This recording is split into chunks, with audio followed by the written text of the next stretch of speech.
It's a new year and time to get back to feeling like yourself. If losing weight is one of your 2026 goals and you're ready to make progress you can count on, then Weight Loss by Hers might be the right fit for you. Through Hers, you're connected with a weight loss provider that determines if treatment is right for you. If prescribed, your treatment plan is personalized to support you in reaching your goals. Plus, you can access a range of treatment options like oral medication kits or GLP-1 injectables. What I love most about hers goes beyond medication by offering you access to ongoing care, dosage and medication adjustments, lifestyle and nutrition tips, and 24/7 support with no hidden costs or membership fees. And with options starting at just $69 a month with a 10-month plan when you pay in full, hers provides access to options that fit your goals and your budget. They even offer the convenience of 100% online care with licensed physicians on the other side who learn your story and create a personalized plan to deliver healthy progress that you can maintain. So, no more yo-yoing, just steady results. Turn to hers for comprehensive, personalized healthcare. From weight loss support to growing thicker hair, easing anxiety to managing menopause symptoms, even accessing convenient lab testing. Hers has you covered. I love how easy hers makes it to access great medical care. Feel like yourself again. Visit hers.com/ratchet to get a personalized, affordable plan that gets you. That's FORHERS.com/ratchet for hers.com/ratchet. Weight loss by hers is not available everywhere. Compounded drug products are not approved or evaluated for safety, effectiveness, or quality by the FDA. Prescription required. See website for full details. Safety information and restrictions. Actual price depends on product and plan purchased.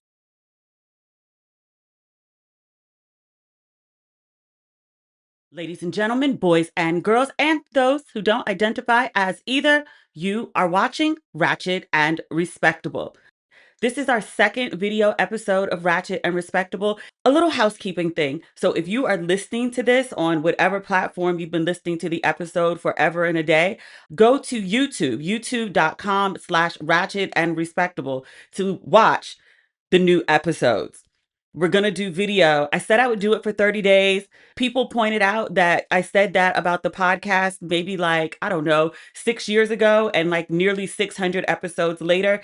I said I was going to do it for, I think, 90 days. So now we've moved to video for 30 days. I know this is awkward and weird. It's going to be that way for a while. Speaking of which, thank you very much for your patience. Last episode, the Ratchet and Respectable is supposed to come out every Wednesday. The episode didn't come out until Thursday of last week. We had some really bad technical difficulties. If you were watching the episode, you saw that the green screen, which this whole thing is in black and white, so you can't even see it. It doesn't even really have to be there, but it's there. It fell in the middle of recording last week. That was, you saw my face. And then the audio for the first part of the episode was also messed up. Just tech difficulties as I'm learning new things. It's going to be awkward and maybe even bad for a while until I get the hang of it again. Some of you remember that I used to do YouTube videos like way back in the day, maybe like 7, 8 years ago. I used to do a lot of TV recaps for like our favorite shows, and I may bring that back. I may start doing that again, but I'm not accustomed to doing the long form format, like 45 minutes, an hour. I'm used to doing more like 15, 20 minutes. So we're going to have some learning curves as I pull these things together. So I hope that you'll bear with me and please be patient. The podcast was, I go back and listen to those early episodes now, and they're cringeworthy. The audio, the pacing, the segments, like it was all bad. I think it got better over time. And if I'm still doing this podcast 6 months from now, I hope that that version won't look like the current version. Like I'm very clear for various reasons that I want the podcast to be in black and white, but there's some other things that I want to do with it visually if we keep going. Because last week I was about to quit. I was like, yeah, we tried it once. Like that didn't go well. I had to be talked back into it. It was almost as bad as being talked into doing it the first time because this was required significant coaching from the friend crew. So yeah, I said last week I was supposed to be going to New York. There was a film premiere that I was supposed to go to. The film premiere was hijacked.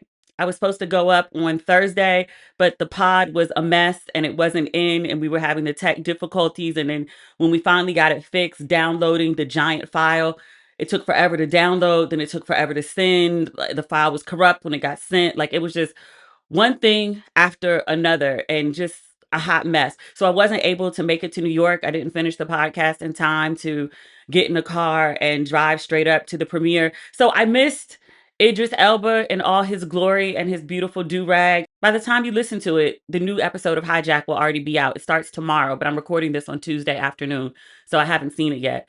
I cried. I boohooed.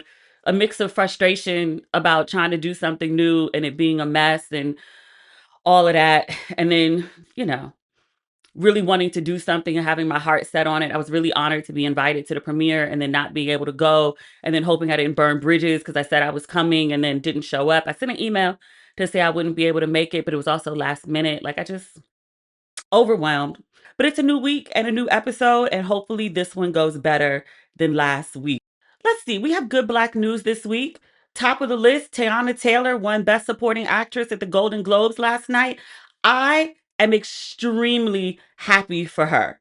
She's been through a lot in the last couple years with, the ex-husband and dividing the assets and all of those things. She was really frustrated at one point in her career, publicly frustrated. She quit music, and I was like, I think when she said it, I didn't believe her. I just knew she was really frustrated. But she's had a really hard time attaining the level of success that her talent is worth. I think she's a supremely talented woman. She's had big moments, but she hasn't had like the big, like, rise and stay, if you will. And a Golden Globe win is a big, big moment. Now, I have not seen the movie that she won the Golden Globe for, One Battle After Another, I think it's called. I haven't seen it. Mainstream critics love it.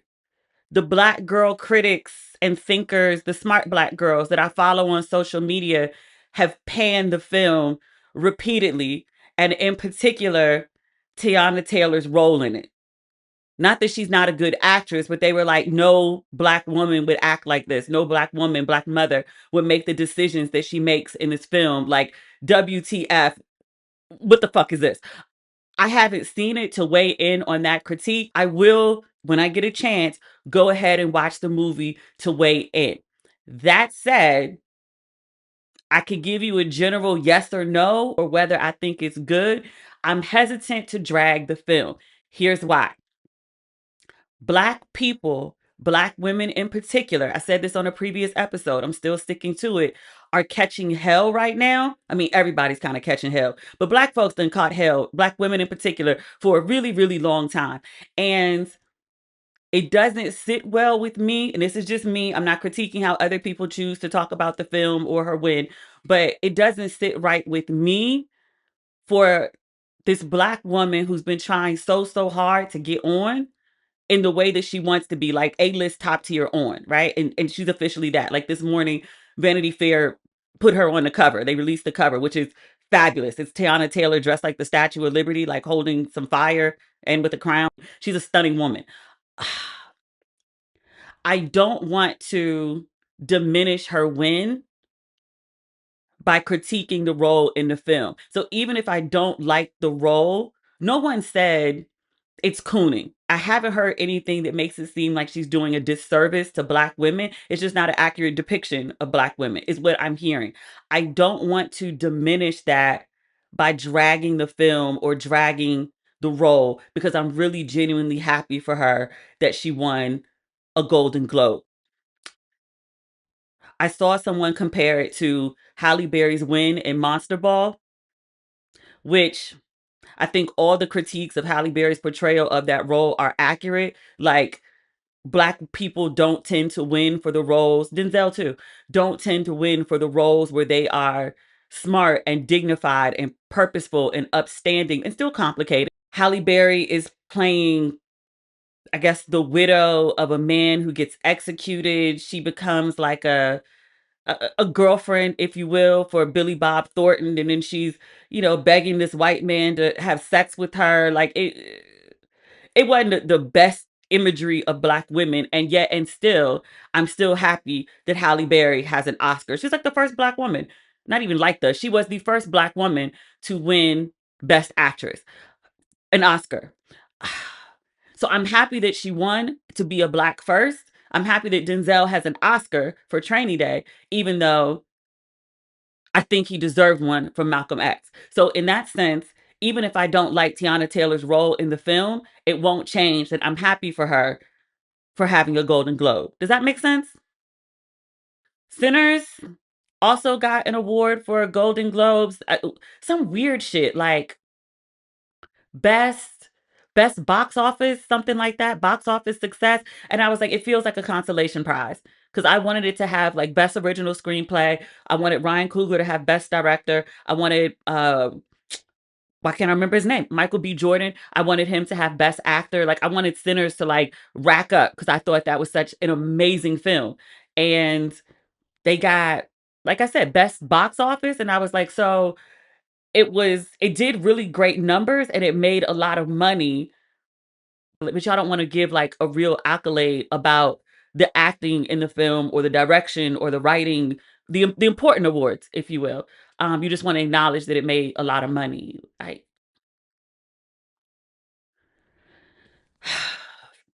given how the Critics' Choice and the Golden Globes have gone so far, I'm not really that much looking forward to the Oscars or the upcoming award season. Like, I just feel like the people that I've been rooting for, in general, the Blacks, are just not racking up the way that I would like to see them. So the only thing I really care about right now that's coming up soon is the NAACP Awards. I saw those nominations came out, I think this morning. Actually, yes, this morning, because I had to reach out to a friend, my baby, who was nominated.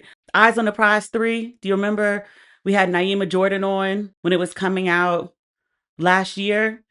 Naima used to be the assistant to the department that I was in when I worked at Essence. I was going through the NAACP award nominations earlier today, and I was just scrolling through, and I would read them to you, but it means I would be reading like, list after list after list and every name on the list because everybody Black. But I say that to say that Naima's documentary, Eyes on the Prize 3, has been nominated for an NAACP award, and I cannot be happier for her. I was scrolling through the list and I saw it and I shouted like it was my project. Like that's my baby. And she's done so good for herself. Like I remember, not to tell all of her business, and I won't. I remember the day that she left Essence and New York as a whole to move back to Oakland. I was worried for her that moving back home would interrupt her career trajectory. She very much wanted to be a journalist. She was a working journalist, but she very much wanted to grow in that space. And my thinking at the time was that she needed to be in New York. She wanted to be in New York. I wanted her to be in New York. I was so worried that she wouldn't be able to like chase her dreams. My baby did it. My baby has an NAACP nom. My kids are so, my kids, I'm talking about my mentees. I think of them as my children, even though Naima is, I won't tell her age, but she's very much a grown ass woman. But no, like Naima's got an NAACP nom. Gia Peppers, she has one. Courtney Whitaker. Courtney got a whole Emmy. My babies. Before I spin out. Oh my God. Oh my God. Oh my God. We need to talk about Druskii. Oh, I love him. I didn't know who he was, not really, until sometime last year. I got a young girl who does my faux locks or my boho locks. Like when there's like, you'll see him in a couple of weeks. Like not next episode, the episode after that, you'll see me with all the hair because that's like my travel on vacation hair. When I got them the last time, she does such a good job. She expensive as hell. That's not the point. The point is I'm sitting in the chair. And so she was like, "Oh, you want to watch Druskii? Because we got to watch something because I'm going to be sitting there for 10 hours. And I was like, Drew, who? And she was like, Druskii. He's so funny. And I was like, I think my options were Druskii or like Pop the Balloon. It's many things. But okay, so we started with Druskii. And I was like, okay, well, let's watch this Druskii and see what he's talking about. He was in Jamaica and he was doing these sort of making the band American Idol. I mean, it's all the same thing. Sort of like auditions. So people were coming in like to musically perform for this fake record label that he put together. And he was pretending to be, I think, a mixture of like Diddy and then like Baby. Cash Money baby. Tony Braxton's baby, him. Which when I was watching it, I was like, oh, okay. Like I remember I had seen Druskii before. That was actually my second introduction to him. I remember Baby had beef with Druskii for making fun of him, and Druskii was like, "It's just jokes," but Baby didn't think it was funny, so he wanted to like fight or something. And I was like, "Hey, you're a grown ass man. Like, calm down. That's a young man just having some fun. Like, just you're like an icon. Like, calm down, sir." But he was not calm. Like, no, that's not the point. Okay, so that was my introduction to Druskii. So I followed him. Like I don't actually follow him like online. Like his humor is it's Dave Chappelle-esque from the Chappelle Show years, not like new Dave, like clowning Dave. But I don't think Druskii or Dave were clowns at the time. He points out a lot of culture, contradictions, stupid shit. I saw him at the BET Awards. He was there. It was him and like the little short streamer who don't know nobody. Like I know who people are. I just can't pronounce their names. But he really don't know nobody. But he's really young. And like Wale got upset because the dude didn't recognize him. And I was like, bruh, like, I know who you are. None of this is the point. The point is that's who Druskii is, right? Druskii released a video yesterday clowning the black church. So if you haven't seen the video, oh, actually, can I add clips? Because we have visuals now. I can add clips, right? Roll the clip. Do you want a revolution? I had somebody in the congregation ask why I'm wearing Christian Dior and Christian Louboutins. Because I'm a Christian and I walk in the blood of Jesus. We are not letting anyone leave until we reach our goal, amen? I need you to pray for my wife. Hey, come on, man. Hey, get your hands off my car. You gave tithes and offering? No. Back the fuck up, man. It's stupid. I laughed because it was funny. But then a lot of church people, like hardcore church people, like the same type of church people that were mad about Jamal Bryant's wife, Dr. Carey, and the dress, like them type of church people, they were mad. I think they just like to be mad at this point, but they were mad again over this Druskii skit. And I was like, hey, y'all more mad at the skit than the people that he's making fun of. And there's plenty of them. There's a couple Instagram pages that are dedicated to pastors who spend a lot of money on their clothes, their accessories, bags, watches, shoes. Some of the pastors that are on that list, TD Jakes is one of them. Mike Todd, John Gray, surprise, he's staying some ish. There's a couple other ones, but those are some of the names that stand out, one, but also are repeatedly shown on these profiles. One of them is Pastors in Style, and then another one is Preachers in Sneakers.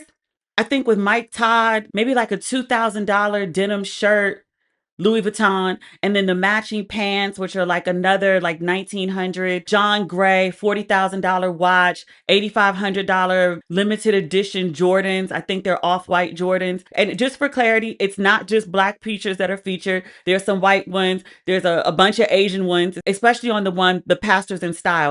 So Druskii clowning that like the minister talking about his Louboutins and like the cost of his shoes, like that happens, right? Druskii being suspended from the ceiling. There was a pastor, I think it was in Mississippi. Okay, it was 7 years ago, but the shit still happened. But the pastor came into church on a zip line last year. Marvin Sapp was on video talking about close the doors because he wanted the church to raise $40,000. And I think they had like a few more $1,000s to go. He said it 4 times. Like I watched the video earlier today for accuracy to make sure I could talk about it right on this episode. So Druskii, people are mad at him for making fun of the black church. But I was like, if you're mad at him for the way he depicted the black church, what you really need to be mad at is the things that you didn't like in that video. Be mad at the pastors who are actually doing them, not at the comedian who's making fun of them.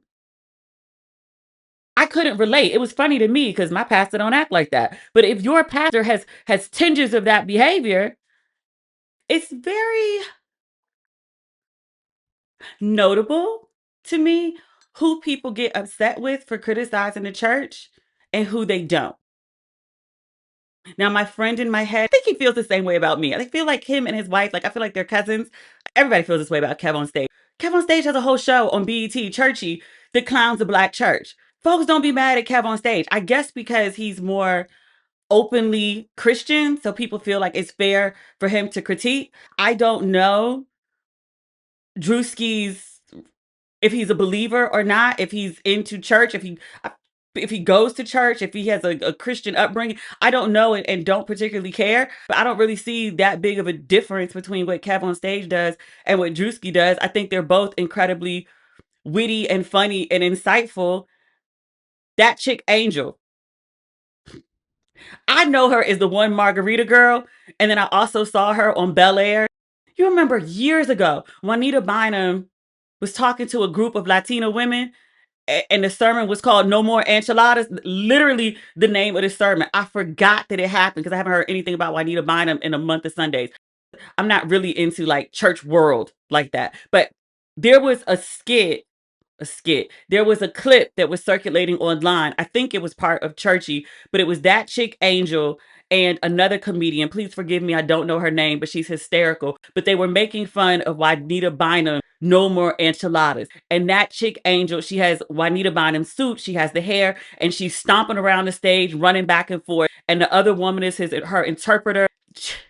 She calls out, like, I can't, because visuals.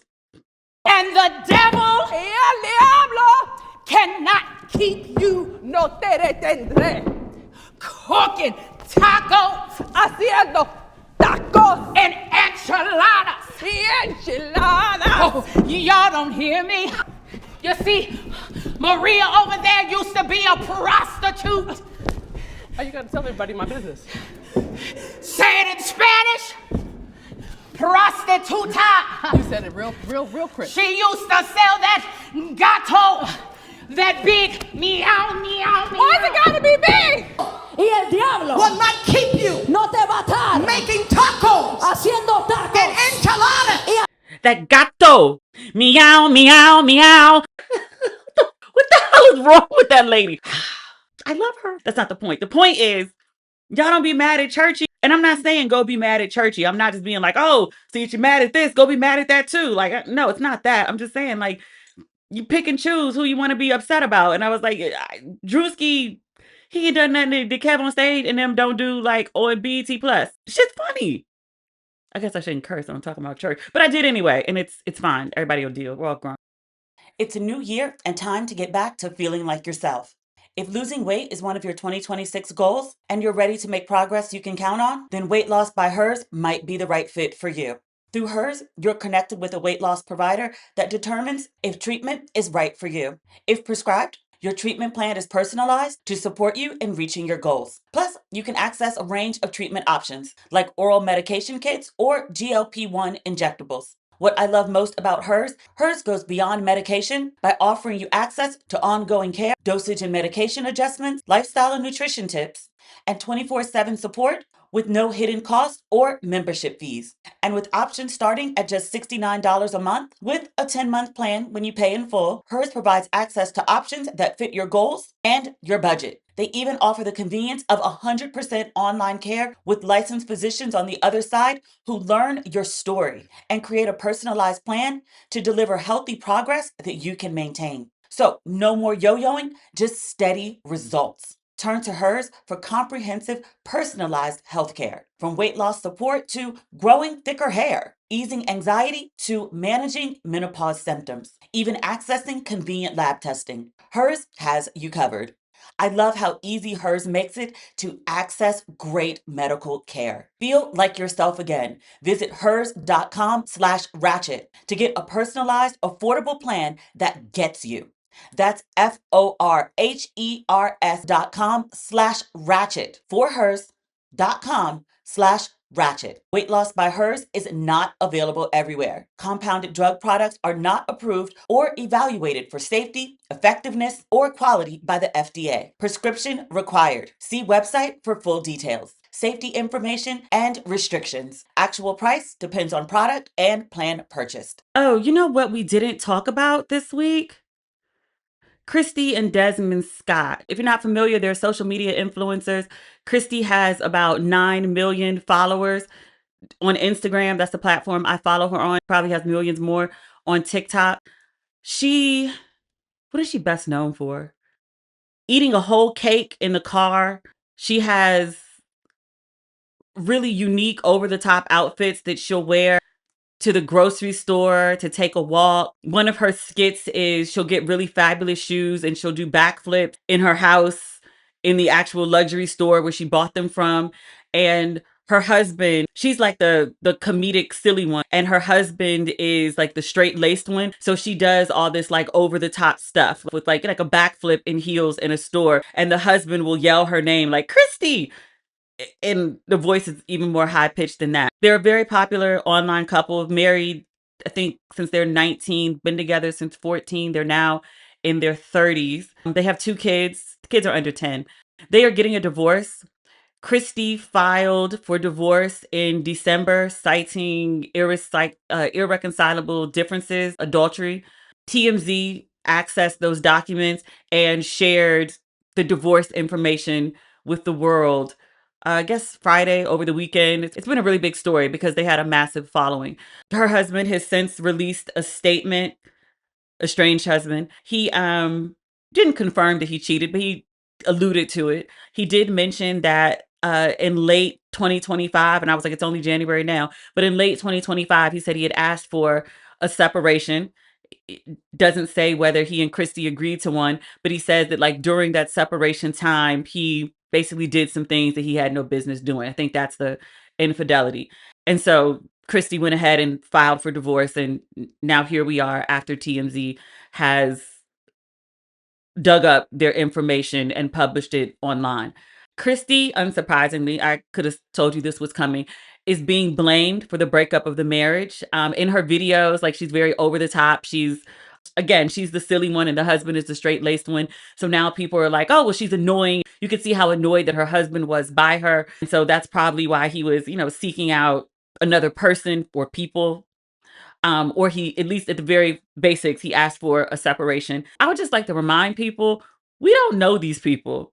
Like, yes, we've watched them online and we've, watched them build this house and we know they have kids and we see little snippets of their lives that are very, if not scripted, highly produced.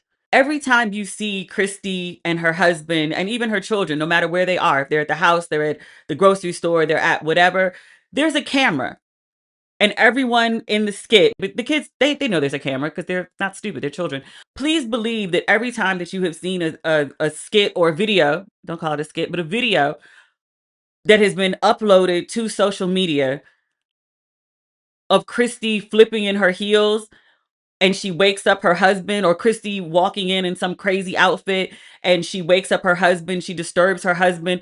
Please understand, he's very aware that he is being filmed. None of that is a surprise. Maybe the time that Alicia Keys came to the house to surprise him, but also, again, a camera was set up. He knew something was about to happen. He just didn't know perhaps what. They are social media content creators, not just her. They create content. Christy is the seeming the leader of it. She's the focal point. Let me tell you what's going on with her, just because I've been in a similar situation.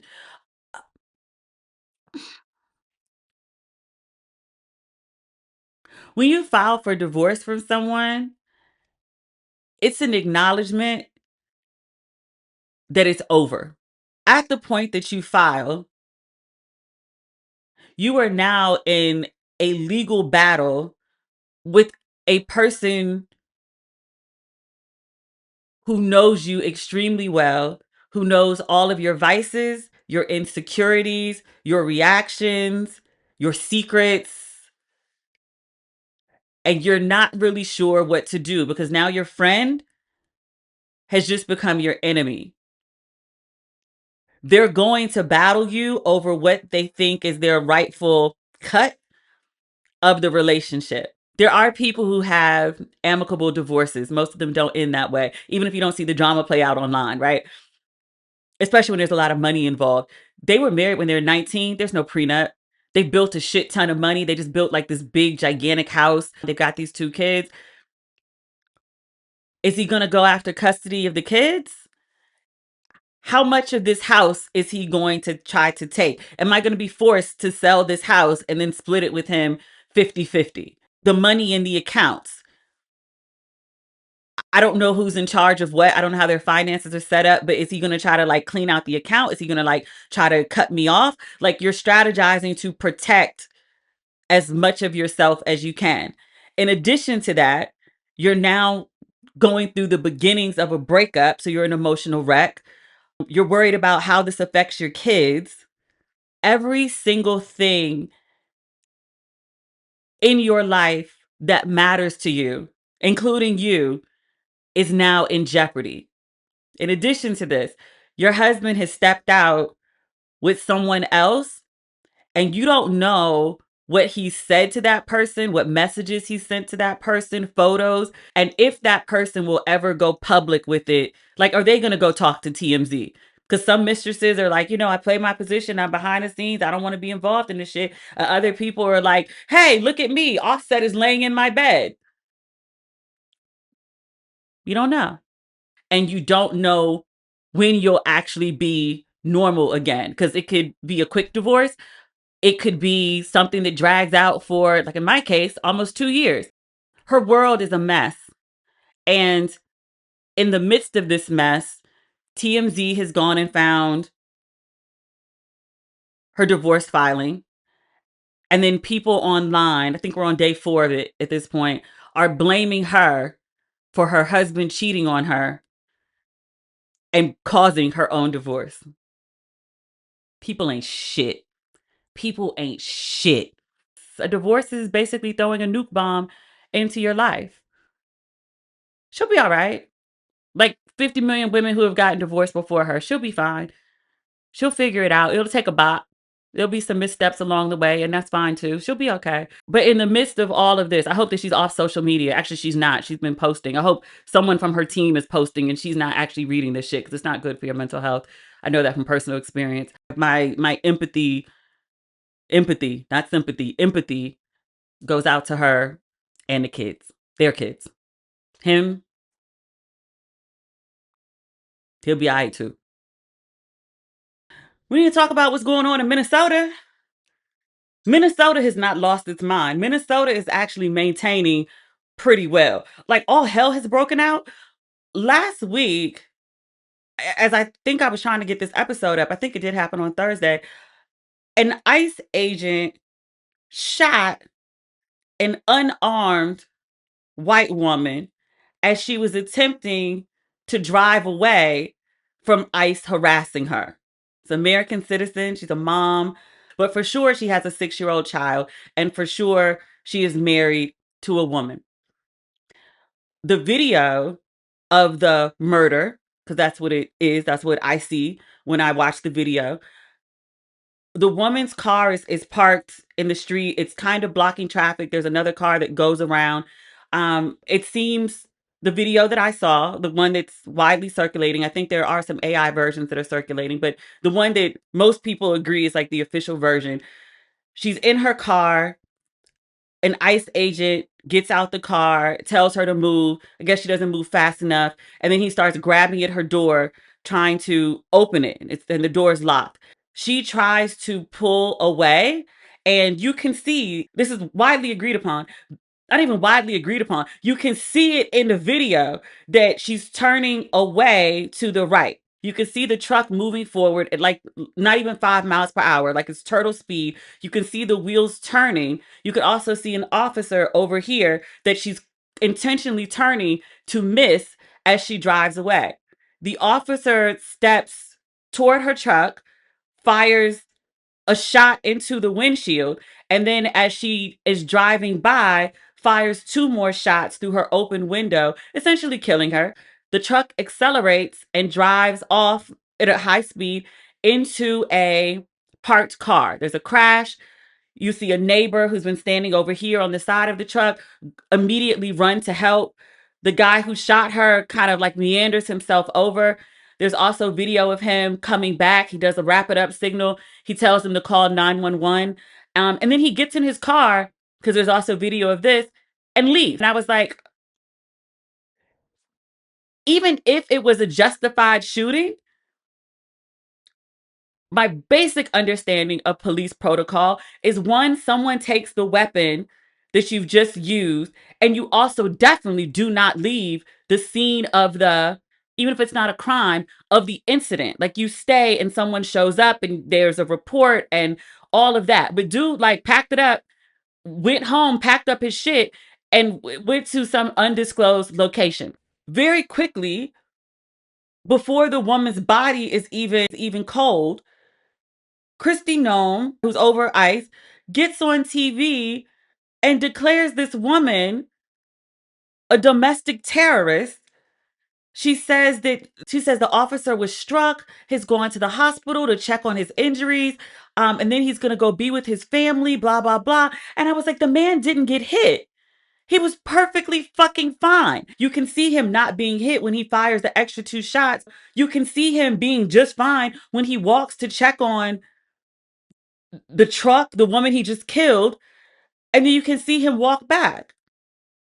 The President of the United States, the Vice President of the United States, the Speaker of the House, like all of the top brass, all of like the top MAGA people keep telling us that this woman is a domestic terrorist, that she's some part of this organized systemic plot to attack ICE, federal agents, dismantle police. Like, they've done like this full court press to villainize this woman.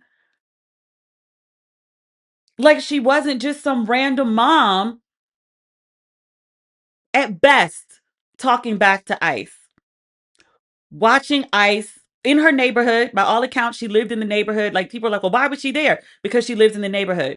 Kristi Noem is like, well, she'd been stalking them all day. She was killed at like 9:30 in the morning. Like, all day doesn't exist yet. What? The guy who shot her at one point had been recording her. They released his footage. I guess, I don't know what they thought it would prove.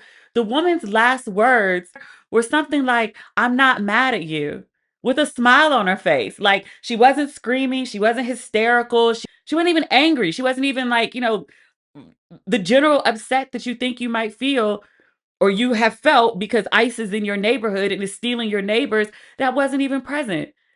But she's pulling away, and the guy, for whatever reason, he can't possibly think that she's trying to kill him, because from his version of the video, again, wheels turning, but also her turning the steering wheel. They murdered that lady. And our government is trying to convince us that they didn't. That the killing was justified because she was trying to like mow down the officer. Like, they keep using words like mow him down or ram into him. And I was like, at 5 miles an hour? Not even. Not even. Like, the woman was going to say, I'm not even mad at you. And then, like, if you're going to run somebody over, if that's your intent, then you go pedal to the metal. Fuck it all. Fuck it all. Fuck it all. Fuck it all. Like El Varner. But like, no, that's not what happened. And we know that's not what happened because there's video from multiple fucking angles. There's also tons of witnesses, because it's not like they were outside by themselves. There were tons of people outside who were like, no, like he murdered her. They also said the woman was getting conflicting directions. Like, someone was saying stay, someone was saying go, someone was saying stay, someone was saying go. She didn't know what to do. And then the ICE guy comes out and starts pulling on her car. Like, she's terrified. With the MAGA people, like, they keep saying, they're like, well, the officer was scared for his life and he had to defend himself and protect everyone who was around. He did the right job. He did what he was trained to do. And I was like, Supreme Court would say otherwise. The Department of Homeland Security, like, even what's written about like how officers are supposed to behave, would say otherwise. But somehow they're justifying this.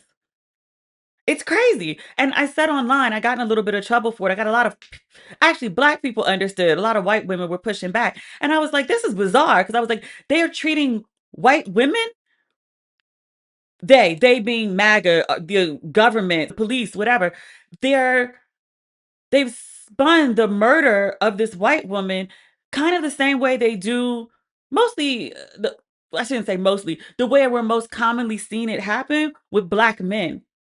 And I wrote about this on Threads as well. And I was like, remember Rodney King?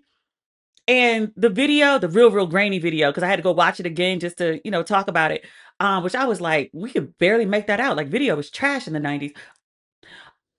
The officers are beating the shit out of him, and they justify the beating as he was trying to escape, and so we had to subdue him. And when you watch the video, Rodney King is either flat on his stomach while the officers are beating him, and then he keeps like kind of rising up like to crawl away, and then they beat him back down. He's trying to escape in the sense that he realizes these police are trying to kill him, that they are going to literally beat him to death. And he's summoning survival instinct, if you will, to crawl like a turtle, like with that sort of pace, but to get away. And he's trying to live. You can see it in the video, but they justify it like, well, he was high on PCP and he had this superhuman strength. And so that's why we had to beat him like that. The spin to make this white woman, this mom dropping her kid off at school, this white mom at that, suburban white mom, to turn her into a domestic terrorist who is part of this organized force that is united to take down ICE and is against the American government. I've never seen anything like it. And white women, when I wrote it, they kept responding and they were like, well, white men hate us and we know that they hate us. And what you're seeing is just like misogyny. And I was like, no. It's bigger than misogyny. We're used to see like white men may treat you like shit privately. Somebody broke this down for me, and I wish I had the person's thread name, username in front of me. White men, even if they treat white women like shit behind closed doors, publicly protect their women. And lots of violence against Black people, Black men in particular, I'm thinking of like all the lynchings, right? Are over the purity, the protection of white women. To see white men publicly vilify this white chick is absolutely insane. It's a disruption of the social order. I've never seen anything like it. It's a testament to how far America has fallen. I've seen a bunch of people online talk about like, oh my God, what has happened to America? America is so tragic. It's never been this bad. This is the worst time in American history. And I was like, the Native Americans would like a word. They would like a word. The enslaved Black people, another word. The civil rights movement, Black people, a word. The Black people after Reconstruction, a word. I said when I wrote about it online, I was like, all the Japanese people in the internment camp, and a couple people corrected me and they were like, that was all Asians on deck, sis. That wasn't just the Japanese. So all the Asians would like a word. Like, this is a bad time in American history, but it's certainly not the worst. We don't need to, make it any worse than what it is. It's certainly bad. Like, let's not downplay it, but it's certainly not also the worst. Let's not go worse than where we are. Let's like reverse course and elevate. But calling it the worst, like, come now. Like, no one's enslaved that we know of yet. Although there may be concentration camps. That's a whole separate thing though. Last week when we spoke, I think it had just happened, but it had happened. We had kidnapped the president and first lady of Venezuela, went and invaded and then snatched them, and then like they're still over here. Whatever.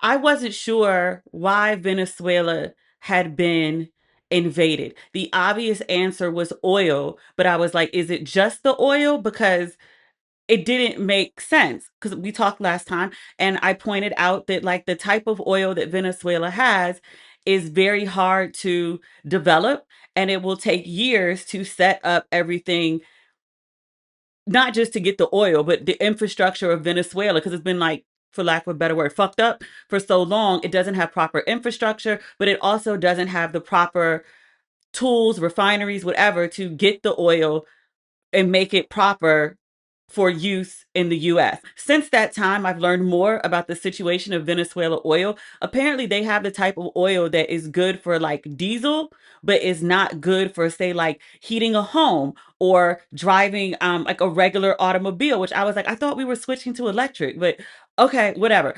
And apparently to like extract the oil and then refine the oil and then get the oil, it costs a whole lot of money, and it would only be able to be sold for extensive prices, but it's also not the type of oil that most people, most Americans would be needing. Okay. I was like, surely there's got to be some other reason, because to do that makes no sense. To invade a whole country to get oil that can't be sold and isn't the right kind of oil, and Venezuela doesn't have infrastructure. Like, there must be something else at play. But it turns out, no. It was for the oil. So Dear Leader had this meeting with all of the major oil executives, Exxon being one of them, and he was like, so, hey, we've got this great Venezuela oil. Don't you want to get in on this deal? And all the oil execs were like, no, we actually don't. And they explained the reasons why. Because Venezuela is unstable. It was already unstable, and you've now stolen their president, so it's more unstable. They'd have to make a significant investment in the trillions, perhaps, in order to get this oil that also, again, can't really be used in the way that, say, like an Exxon would want to use it. And then on top of that, Exxon was like, well, yeah, we have been in Venezuela before and had, a whole situation going on. But then, you, Dear Leader, like you yourself, not Biden, not Obama, not Clinton, not Bush, you fucked that up. And you are the reason that we're currently not in Venezuela. So we've already invested billions in Venezuela, and that went nowhere because of you. And so actually, no, we don't have a desire to go back to Venezuela with you.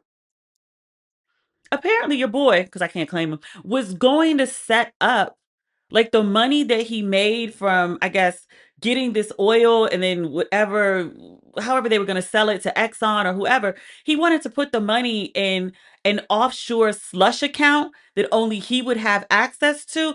And I was like, sir, how much grifting can you do? How much? How much? You use the U.S. military to go invade a country so you could access this oil that you were going to sell to Exxon, and then the profits of this whole thing you were going to keep as your personal money. No one sees anything else wrong with that.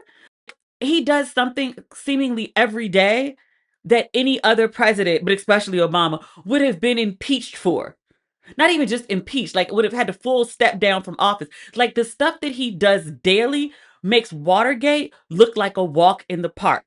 So he recorded some shit. Like, is that really, like, huge scandal? President steps down. The shit, you use the U.S. Army to invade another country and kidnap the president and first lady to get the oil so you could make personal money off of it.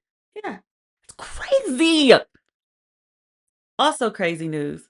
Jerome Powell over at the Fed. That's a black ass name. Like, he's like an old white man, like just a regular straight and narrow, like regular white dude. And I was like, Jerome Powell is a black ass name.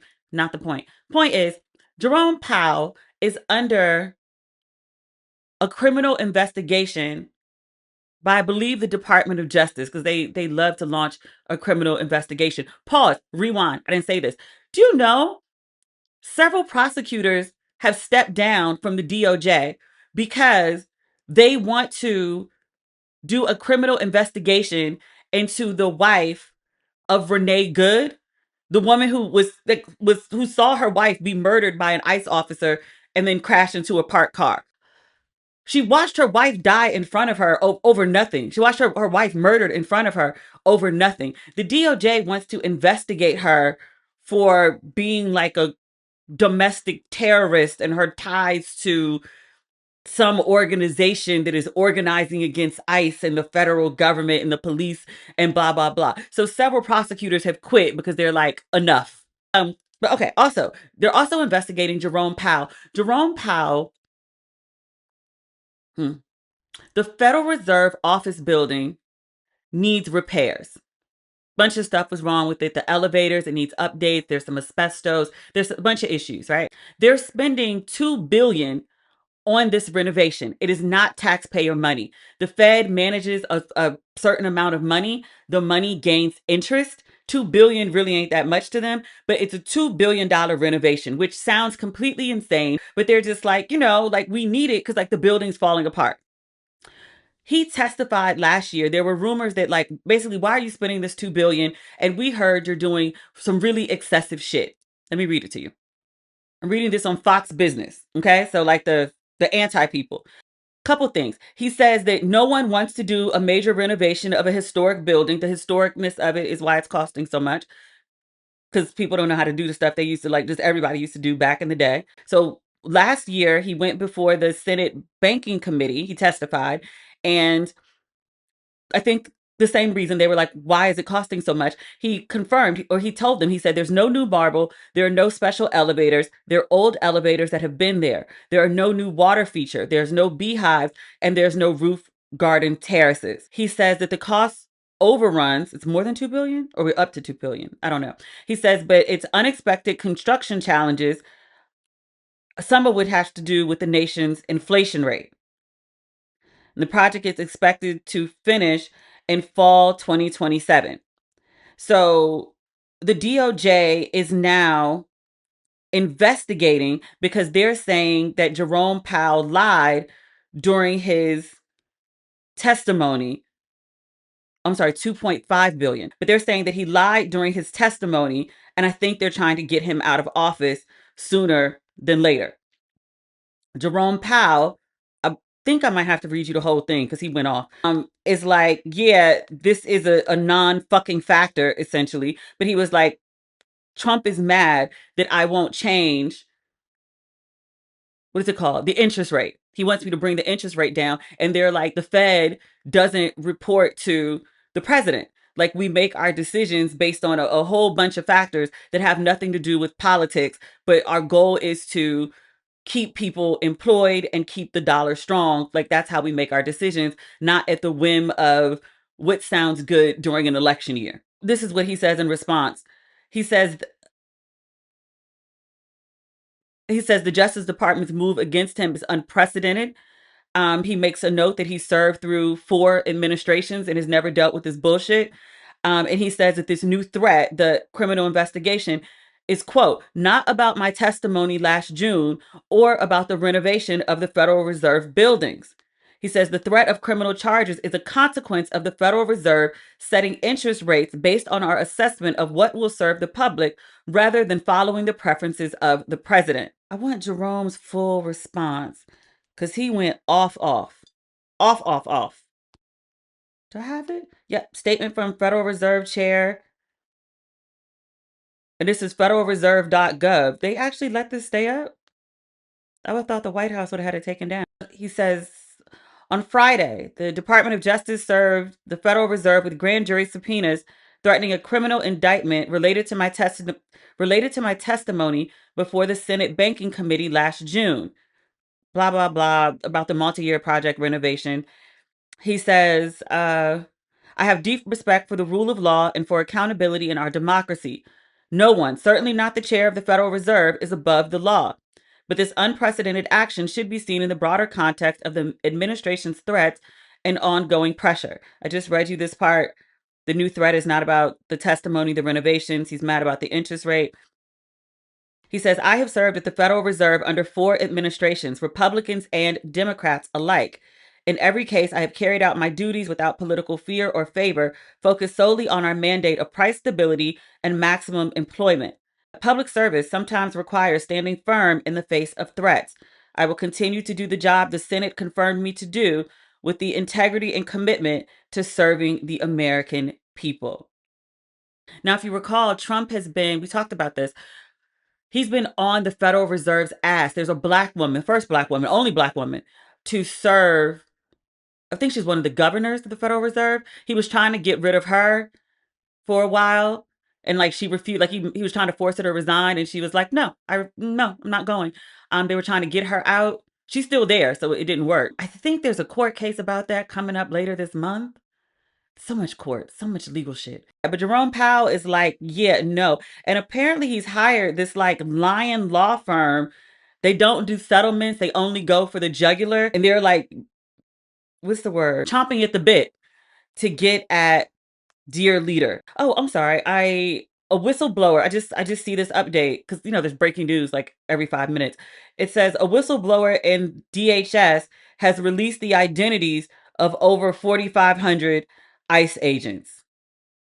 Here we go. Oh, a Ford worker called Trump. I clicked the wrong button. Go back. Discard before it refreshes. Trump flips off a Ford worker and says, fuck you, after being called a pedophile protector. Yeah, people stop giving a fuck. Last but not least, I want to talk about the Clintons, as in Bill and Hillary. They have failed to appear before the House Oversight Committee. The House Oversight Committee is Republican-led, and it's run by James Comer. He's a Republican from Kentucky. They wanted the Clintons to appear for a deposition as part of the panel's probe, reading this on NBC News, into late convicted sex offender Jeffrey Epstein. The Clintons have refused to show up for the deposition, and the panel is going to vote next week on whether or not to hold them in contempt. I've heard jail thrown out as an option, and I was like, you're going to put the former president of the United States and the former secretary of state in jail? For a while, Trump was talking about lock Obama up, and I was like, look, I kind of been sitting this whole thing out. I've been sitting on my ass because I voted. I did the part that I was supposed to do for the group project, like during the election, like when it really, really mattered. This is what y'all wanted. This is what, the half the country voted for. And now they have buyer's remorse. And I was like, y'all can figure it the fuck out. Black people did enough. Neither here nor there. Bill and Hillary released a lengthy statement earlier today or yesterday, today, addressed to Chairman Comer. And I want to read you a few parts of it because it is a scathing read. What it dawned on me that most of the ratchet that we talk about on this podcast has to do with like politicos and like white people drama. The ratchet is very rarely actually black people. It just hit me just now. He says, we want to take a moment, given everything, to address you directly. So it's directly Chairman Comer. And then he goes into some of the ills that have been going on. Culturally, he says, the government is engaging in unprecedented acts, including against our own citizens. People have been seized by masked federal agents from their homes, their workplaces, and the streets in their communities. Students and scientists with visas permitting them to study and work here have been deported without due process. The people who laid siege to the U.S. Capitol have been pardoned and called heroes. Agencies vital to this country's national security have been dismantled. Universities, media companies, and law firms have been subjected to threats to their funding, access, and licensing unless they made concessions and surrendered their right to constitutionally protected free speech. American troops have been deployed on the streets of our towns and cities. The Justice Department has been used as a weapon at the direction of the president to pursue political opponents. And most recently and searingly, an ICE agent killed an unarmed mother only days ago. Every person has to decide when they have seen or had enough and are ready to fight for this country, its principles, and its people, no matter the consequences. For us, now is that time. We are lucky by virtue of the positions we held and the protections afforded by them, but we are not blind. Every day we see the country we have dedicated our lives to improving take step after step after step backwards. As chairman of this powerful congressional committee, you have immense power to target anyone and subject them to closed-door interrogation and more. The decisions you have made and the priorities you have set as chairman regarding the Epstein, investigation have prevented progress in discovering the facts about the government's role. The facts speak for themselves. You subpoenaed 8 people in addition to us. You dismissed 7 of those 8 without any of them saying a single word to you. You made no attempt to force them to appear. In fact, since you started your investigation last year, you have interviewed a total of 2 people. 2. A legal analysis prepared by 2 law firms and provided to you yesterday makes clear your subpoenas are legally invalid. Fast forwarding, there is no plausible explanation for what you are doing other than partisan politics. You accepted the least from those who know the most, but demand the most from those who know the least. To say you can't complete your work without speaking to us is simply bizarre. Bizarre is like one of my favorite words. We expect you will direct your committee to seek to hold us in contempt. You may even release irrelevant decades-old photos that you hope will embarrass us. You will say your caucus and the speaker and the president are behind you 100%. We hope, perhaps in vain, that they will not allow you to single-handedly hijack the Congress by unilaterally making this decision for your colleagues, your party, and our country. You will say it is not our decision to make, but we have made it. Now you have to make yours. Importantly, we will defend ourselves in the public arena and ensure this country knows exactly what you are doing and why you are doing so. We are confident that any reasonable person in or out of Congress will see, based on everything we release, that what you are doing is trying to punish those who you see as enemies and to protect those you think are your friends. Continue to mislead Americans about what is truly at stake, and you will learn that Americans are better at finding the truth than you are at burying it. Continue to pursue auto pins instead of pinning laws Americans need, and you will learn that you are signing away any remaining chance of being on the right side of history. Continue to abet the dismantling of America, and you will learn that it takes more than a wrecking ball to demolish what Americans have built over 250 years. Sincerely, Bill Clinton, Hillary Rodham Clinton. So the ball's in the House Oversight Committee's court. America, this term of Dear Leader and the term before it, is the best TV show never written. For a while, I used to do this thing on Instagram where I would call, I think it was called like hashtag America series finale.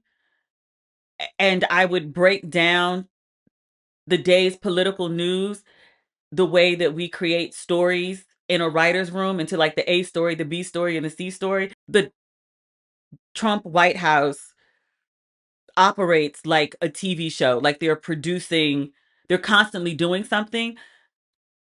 So there's constantly something to talk about. It's the way you create story in a writer's room.